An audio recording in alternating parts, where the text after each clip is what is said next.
വിട്ടുപോകാൻ ഇനി ഏതാനും ദിവസങ്ങൾ എനിക്കുള്ളൂ. ഞാൻ സത്യമേ പറയൂ, സാറ് വിശ്വസിക്കണം.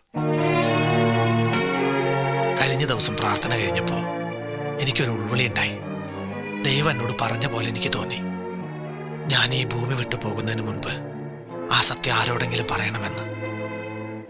വളരെ യാദൃശികമായിട്ടാണ് സാറ് ഇവിടെ ഉണ്ടെന്ന് പേപ്പറിൽ കണ്ടത്. എനിക്ക് പറയാനുള്ളത് കേൾക്കാൻ ഏറ്റവും യോഗ്യം സാറാണെന്ന് എനിക്ക് മനസ്സിലായി. ഇരണിയിലെയും നാദാമംഗലത്തെയും കൂട്ടക്കൊല കൂടാതെ തെളിയിക്കപ്പെടാത്ത 3 കൊലകൾ കൂടി ഞാൻ ചെയ്തിട്ടുണ്ട്.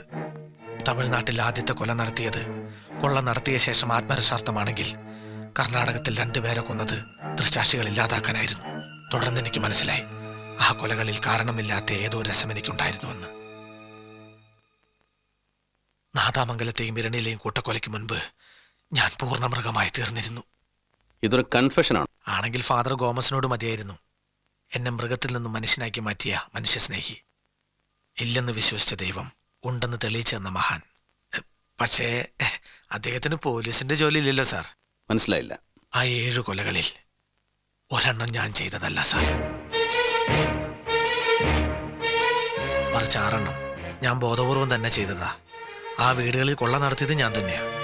കള്ളം, പച്ചക്കള്ളം. 6 അല്ല 7 ഇവൻ തന്നെ ചെയ്തു. എന്നിട്ട് ഇപ്പൊ തെറ്റിദ്ധരിപ്പിക്കാൻ വേണ്ടി. Please let him complete it. പറയൂ.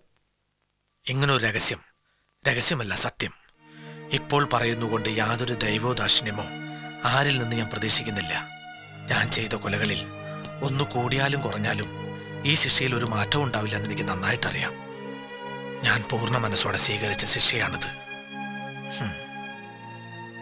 എൻ്റെ ഈ മോഹം കണ്ടാലറിയില്ലേ, എനിക്കൊട്ടും പരിഭ്രമവും ഭയവുമില്ല. പിന്നെ ഇപ്പൊ ഇങ്ങനെ ഒരു മനമാറ്റത്തിന് എന്താ കാരണം? ഒരു കാരണം ഞാൻ ആദ്യം പറഞ്ഞത്, ദൈവം എന്നെ പ്രേരിപ്പിച്ചു വന്നത്.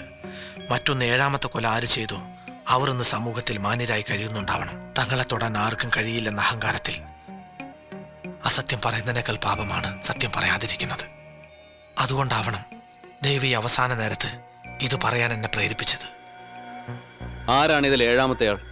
മാണിക്കുഞ്ഞ്, നാദാമംഗലത്തെ 2 പേരിൽ ഒരാൾ.